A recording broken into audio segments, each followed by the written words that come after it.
13 գիշեր Իրանին անընդմեջ հարվածելուց ու պատասխան ստանալուց հետո Միացյալ Նահանգները դադարեցրել է կրակը։ ՄԱԿ-ում նահանգների ներկայացուցիչը Fox News-ի հետ զրույցում ասել է, որ Թրամփը որոշել է դադարեցնել Իրանի վրա հարձակումները ժամանակ տալու բանակցությունների համար։ Ինչպես նախագահն արդեն մի անգամ ասել է, մենք լիովին պատրաստ ենք ցանկացած սցենարի ու զինված ենք ինչպես պետք է։ Նույնիսկ հիմա տարածաշրջան ենք տեղափոխում ավելի շատ ռազմական տեխնիկա։ Պարզապես նախագահը այս փուլում որոշեց բանակցություններին որոշակի հնարավորություն տալ։ Իրանը նույնպես դադարեցրել է հարվածները Մերձավոր Արևելքում ամերիկյան ռազմաբազաների ուղղությամբ։ Քանի որ մեր ռազմավարությունը հիմնականում պատասխան գործողությունների վրա է հիմնված, մենք նույնպես դադարեցրել ենք կրակը, հայտարարել է Իրանի բանակի մամուլի խոսնակ Մոհամմադ Ակրամինյան։ Սակայն դա դեռ չի նշանակում, որ Թեհրան-Վաշինգտոն երկխոսությունը վերականգնվել է։ Իրանն այս պահին որևէ բանակցություն չի վարում Միացյալ Նահանգների հետ։ Այս մասին հայտարարել է Իրանի արտգործնախարարության պաշտոնական ներկայացուցիչ Իսմայիլ Բաղային։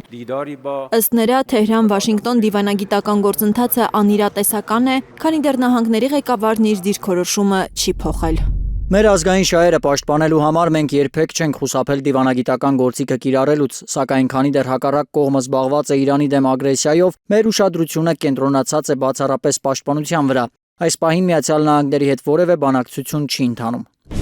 Չնայած ուրբաթ, շաբաթ եւ կիրակի գիշերները անցել են առանց ռմբակոծությունների, շաբաթ իրանական մի առևտրային նավ Կասպից ծովում հայտնվել է Ուկրաինայի հարվածների թիրախում։ Ըստ իրանական կողմի զոհվել է անձնակազմի մեկ անդամ, մի քանիսը վիրավորվել են։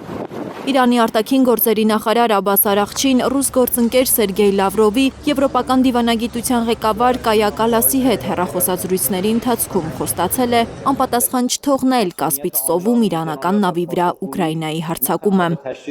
Արաղչին ասել է, որ կասկած չունի, Իսրայելն է հրահրել Ուկրաինային հարձակվել, որպեսզի քիչ-քիչ Եվրոպային նույնպես ներքաշի Իրանի դեմ պատերազմում։ Ավելի ուշ իրանցի քաղաքական գործիչը X-ում է կոշտ քննադատել Զելենսկիի քայլը Իրանի դեմ։